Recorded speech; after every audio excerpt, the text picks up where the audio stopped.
Mutual fund ചെയ്യാൻ plan ചെയ്യുന്നവരും mutual ഫണ്ടിൽ ഓൾറെഡി ഉള്ളവരും കണ്ടിരിക്കേണ്ട ഒരു വീഡിയോ ആണ്. നമ്മുടെ ഒരു ക്ലയൻറ്റിൻ്റെ റിയൽ കേസ് സിനാരിയോ ആണ്. ആളുടെ ഏജ് വന്നിരിക്കുന്നത് 37 വയസ്സാണ്. നമ്മളെ കോൺടാക്റ്റ് ചെയ്തിരുന്നു. നല്ല ഒരു ഇൻവെസ്റ്റ്മെൻറ്റ് സജസ്റ്റ് ചെയ്യാവുന്ന. പുള്ളിയുടെ റിസ്ക് ടോളറൻസ് ഹൈ ആണ്. അതായത് 25% കൂടുതൽ അല്ലെങ്കിൽ 25% വരെ ആളുടെ കോർപ്പസ് താഴെ പോയാലും, ഒരു നെഗറ്റീവ് മാർക്കറ്റിൽ താഴെ പോയാലും പുള്ളി ഹോൾഡ് ചെയ്യും, സെല്ല് ചെയ്യത്തില്ല. അതായത് നല്ലൊരു അഗ്രസീവ് പ്രൊഫൈലാണ്. പിന്നെ മന്ത്ലി SIP ആയിട്ട് 10,000 രൂപയാണ് ഇടാൻ പ്ലാൻ ചെയ്യുന്നത്.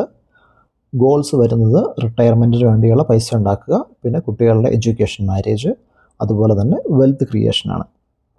ആളുടെ എക്സിസ്റ്റിംഗ് പോർട്ട്ഫോളിയോയിൽ സ്റ്റോക്സ് ഉണ്ട്, കുറച്ച് മ്യൂച്വൽ ഫണ്ട്സൊക്കെ ഉണ്ട്, അത് പറഞ്ഞിട്ടുണ്ട്. അതുപോലെ തന്നെ പ്രിഫറൻസ് എപ്പോഴും ആക്റ്റീവ് ഫണ്ട്സാണ്, പാസീവ് ഫണ്ട്സിൽ നോക്കുന്നില്ല. പിന്നെ ELSS അതുപോലെ ടാക്സ് സേവിങ് ഒന്നും നോക്കുന്നില്ലെന്നാണ് പറഞ്ഞത്. പുള്ളിയുടെ മെയിൻ സ്ട്രെങ്ത് പറയുന്നത് long horizon, high risk tolerance ആണ്. അപ്പോൾ അത് ബേസ് ചെയ്ത് നമ്മൾ സജസ്റ്റ് ചെയ്തത് പരാഗ് പരേഖിൻ്റെ ഫ്ലെക്സി ക്യാപ് ഫണ്ടാണ്. അത് ഡയറക്റ്റ് ഗ്രോത്ത് ആണ്. അതിൽ 40% അലോക്കേറ്റ് ചെയ്യുക, അതായത് 4,000 രൂപ. പിന്നെ HDFCയുടെ large and mid cap fund, അതിൽ 30%, അതായത് 3,000 രൂപ. HDFCയുടെ മിഡ് ക്യാപ് ഫണ്ട്, അതിൽ 20%, 2,000 രൂപ.